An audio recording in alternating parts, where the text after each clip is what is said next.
Coffee ಅಥವಾ tea ಟೈಮ್ಗೆ ಈ ಥರ ಒಂದು ಸ್ನ್ಯಾಕ್ಸ್ನ ನೀವು ಮಕ್ಕಳಿಗೆ ಮಾಡಿಕೊಟ್ರೆ ತರಕಾರಿ ತಿನ್ನಲ್ಲ ಅಂತ ಅನ್ನೋ ಮಕ್ಕಳು ಕೂಡ ಇಷ್ಟಪಟ್ಟು ತಿಂತಾರೆ.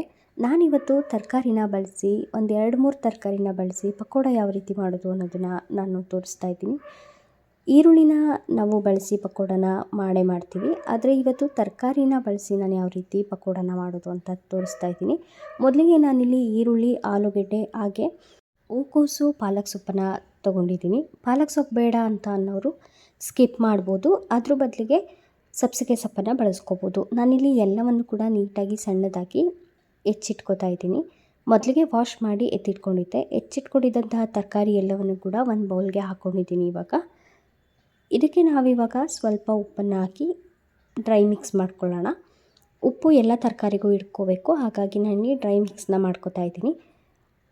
ಡ್ರೈ ಮಿಕ್ಸ್ ಮಾಡಿಕೊಂಡು ಪಕ್ಕಕ್ಕೆ ಎತ್ತಿಟ್ಕೊಂಡು ಒಂದು ಜಾರನ್ನ ತೊಗೊಂಡು ಅದಕ್ಕೆ ಒಂದು 4-5 ಹಸಿರು ಮೆಣಸಿನ್ಕಾಯಿನ ಹಾಕ್ಕೊಂಡು ಬೆಳ್ಳುಳ್ಳಿ ಹಾಗೆ ಶುಂಠಿನ ಹಾಕ್ಕೊಂಡು ಸ್ವಲ್ಪ ನೀರನ್ನು ಹಾಕ್ಕೊಂಡು ನುಣ್ಣಗೆ ರುಬ್ಕೊಳ್ಳೋಣ. ಸ್ವಲ್ಪ ತರ್ತರಿ ಆದರೆ ಅಷ್ಟೇ ಸಾಕು. ಇವಾಗ ನಾವು ಆಗಲೇ ಉಪ್ಪನ್ನು ಕಲಸಿಟ್ಟಿದ್ವಲ್ಲ ತರಕಾರಿ, ಅದಕ್ಕೆ ಇವಾಗ ನಾವು ರುಬ್ಬಿದಂತಹ ಮಿಶ್ರಣನ ಹಾಕ್ಕೊಂಡು ಸ್ವಲ್ಪ ಅಜ್ವೈನನ್ನು ಹಾಕೋತಾ ಇದ್ದೀನಿ. ಇವಾಗ ಇದಕ್ಕೆ ಸ್ವಲ್ಪ ಹಿಂಗನ್ನು ಬೆರೆಸ್ಕೊಂಡು ಅರಿಶಿನ ಪುಡಿ, ಅದ್ರ ಜೊತೆಗೆ ಸ್ವಲ್ಪ ಅಚ್ಕಾರದ ಪುಡಿ, ಸ್ವಲ್ಪ ಜೀರಿಗೆನ ಸೇರಿಸ್ಕೊಂಡು ಧನಿಯಾ ಕಾಳನ್ನು ಬೇಕಾದರೆ ಹಾಕ್ಕೋಬೋದು. ನಾನಿಲ್ಲಿ ಬ್ಲ್ಯಾಕ್ ಪೆಪ್ಪರ್ ಪೌಡ್ರನ್ನ ಹಾಕೋತಾ ಇದ್ದೀನಿ.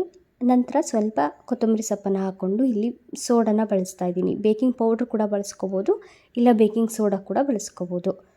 ನಂತರ ಇಲ್ಲಿ ಮಿಕ್ಸ್ ಮಾಡ್ಕೊಂಡ ನಂತರ ಕಡಲೆ ಹಿಟ್ಟನ್ನು ಹಾಕೋತಾ ಇದ್ದೀನಿ. ಕಡಲೆ ಹಿಟ್ಟು ಹಾಕಿದ್ಮೇಲೆ ನಾವಿಲ್ಲಿ ಕಡಲೆ ಹಿಟ್ಟನ್ನ 1/4 ಪ್ರಮಾಣದಷ್ಟು ಮೈದಾ ಹಿಟ್ಟನ್ನು ಬಳಸಬೇಕಾಗತ್ತೆ.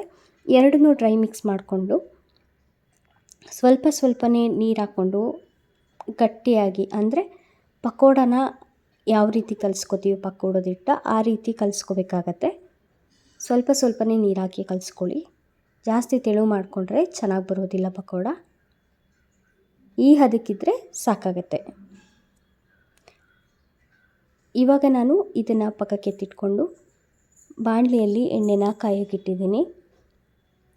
ಇವಾಗ ಒಂದೊಂದೇ ನಾವು ಇವಾಗ ಕಲಸಿಟ್ಟಿಟ್ಕೊಂಡಿದ್ದಂತಹ ಹಿಟ್ಟೆಲ್ಲನೂ ಬಾಣಲಿಯೊಳಗೆ ಬಿಡೋಣ.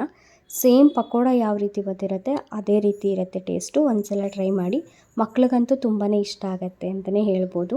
ತರಕಾರಿ ಯಾರೆಲ್ಲ ತಿನ್ನಲ್ಲ ನೋಡಿ ಅಂಥವ್ರಿಗಂತೂ ಬೆಸ್ಟ್ ಅಂತಲೇ ಹೇಳ್ಬೋದು. ಸಿಂಪಲ್ ವೆಜ್ ಪಕೋಡ ರೆಸಿಪಿ ನಿಮ್ಮೆಲ್ರಿಗೂ ಇಷ್ಟ ಆಗಿದೆ ಅಂತ ಭಾವಿಸ್ತೀನಿ. ಇಷ್ಟ ಆದರೆ ದಯವಿಟ್ಟು ಒಂದು ಲೈಕ್ ಕೊಡೋದನ್ನು ಮರಿಬೇಡಿ. ನೀವು ಕೂಡ ಮನೇಲಿ ಟ್ರೈ ಮಾಡಿ ನೋಡಿ, ಹೇಗೆ ಬಂತು ಅಂತ ಕಮೆಂಟ್ ಮಾಡಿ.